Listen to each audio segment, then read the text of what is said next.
In this video, I'm going to show you how to set up a physics asset for a dangling cable. In this level, we already have some nice dangling cables everywhere, but these are just meshes. These don't really do anything. So what we're going to do is add in an interactive skeletal mesh that we can actually shake around. It'll be a physics asset. Now we're going to do this using the physics asset tool, or FAT. Now let's start off inside the content browser. And here we are inside the physics assets package. Now this package already has completed versions of everything that we're going to build as far as our physics stuff is concerned. But what I'm going to do is start off with our SKM wire, and I'm just going to double click this. That'll open this up in the anim set editor so you can at least just see what it is. It's just a cylindrical tube, and if we click on the show skeleton button up here, it's the first button in the toolbar, we can see it's got just a series of bones running all the way down through it. Now I'm going to close out the anim set editor. I'm going to right click and choose Create New Physics Asset. Now you're going to get some information you have to fill in like usual, and we're going to give this a name of skm_wire_physics02. We'll click OK, and we get the new physics asset box that pops up. Now it's going to ask for the minimum bone size, actually a series of questions, and all these have to do with is the physics objects that will be applied to each bone, which is how we handle creating a physics asset. Each bone, depending on a series of criteria, will get a three-dimensional object applied to it, which is kind of like a collision model. And that collision model will get constrained to nearby collision models to create kind of a ragdoll. So we're going to leave everything at defaults, but we're going to take our use verts with and switch it from dominant weight to any weight, because we don't really have dominant weight in this setup. And we'll click OK. And here we are inside of FAT. Now the biggest window here inside FAT is the viewport, which navigates very much like Maya. If we drag with the left mouse button, we're rotating. Right mouse button, we're zooming in and out. And middle mouse, which is the mouse wheel, that allows us to pan the camera. Now, of primary importance right now is the play button for toggle simulation up here inside the toolbar. If I click this, our little cable just falls to the ground. Here's where it starts to get fun and cool. If we hold down Control, we can use the right mouse button to actually pick this cable up and sling it around. And really, just a second ago, this was just a skinned mesh, and now it's something that we can sling around and play with. But it has some problems. It may be a little bit hard to see actually on the video, but each one of those little boxes, which is defining the collision shapes of our cable, those keep spinning around, kind of twisting up the mesh right there where the boxes join, and that's a little bit of a problem. Also, if we hold down Control and left click, we can kind of pop the mesh, and this is popping really, really strongly. It's like this thing has virtually no mass. So let's go ahead and click the stop button, and we're going to fix both of these problems. For starters, we're going to fix the problem where our little cubes here are actually twisting around each other. To do this, we're going to go into constraint editing mode. We can do this by hitting the B key, and you'll notice that my mesh disappears, and we can now see little tiny icons which represent all of the constraints in our physics asset. Now, as I mentioned, we have our collision objects that are each constrained together, and what we're doing right now is literally editing the constraints that are attaching all these objects to one another. I want to start off with bone 02 and scroll down to the angular properties over here on the right-hand side, and we're going to check Twist Limited. That'll keep these objects from twisting against each other. Now we could just click on bone 3 and check Twist Limited and click on bone 4 and so on and so on. But another way to do this is to just set your property in one bone and then put focus back here in the viewport and tap the C key. Notice in the lower left-hand corner of the viewport it says Copy Properties To. Now we just click on the next constraint and it copies that property off. So now we can just tap C and then the next constraint. And there we go. You got to kind of get around the little move widget there. So C, next constraint, C, next constraint. And you can just follow this kind of down a chain to make it very easy for you to replace your settings.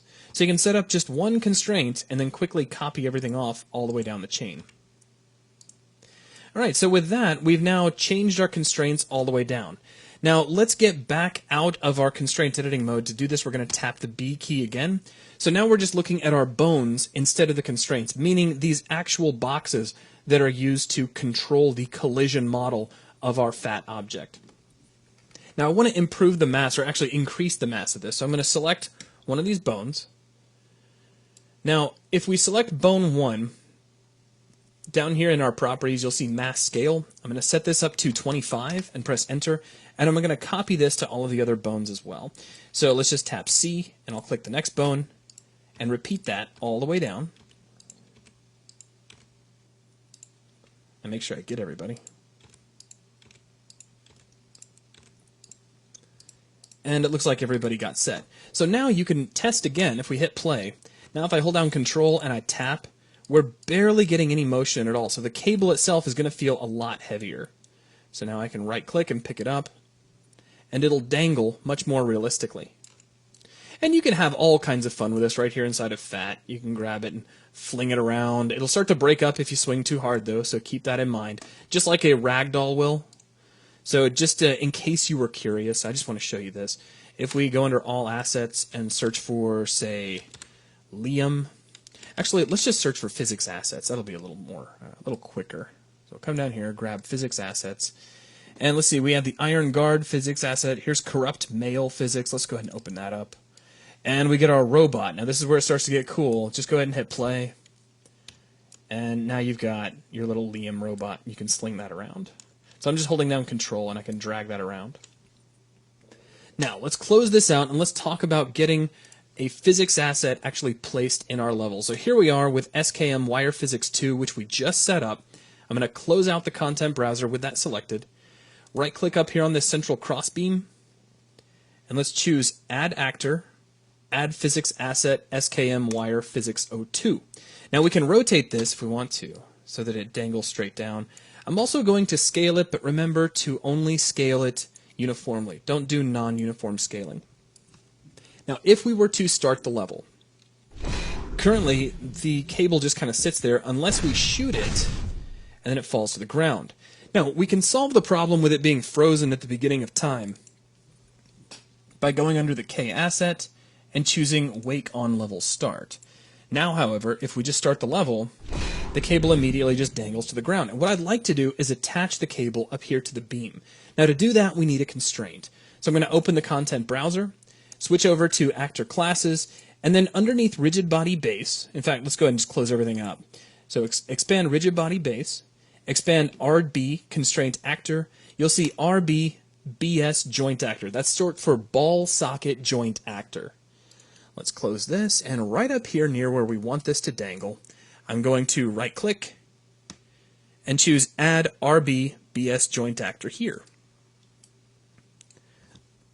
Now, let's tap the spacebar, and I'll slide this over so it snaps right into position with where we want our cable to hang from.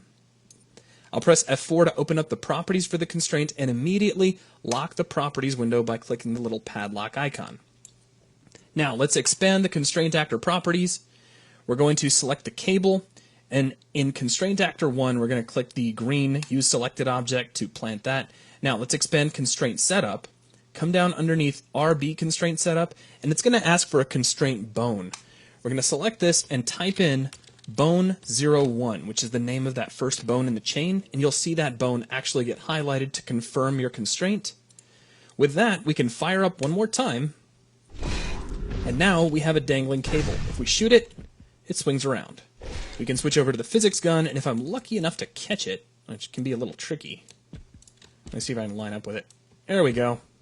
So now I can wiggle it around with the physics gun and swing it. So there's a quick look at setting up a physics asset from a skeletal mesh and getting it placed in the level as well as constrained into a position. That'll wrap things up for this video. Thanks a lot.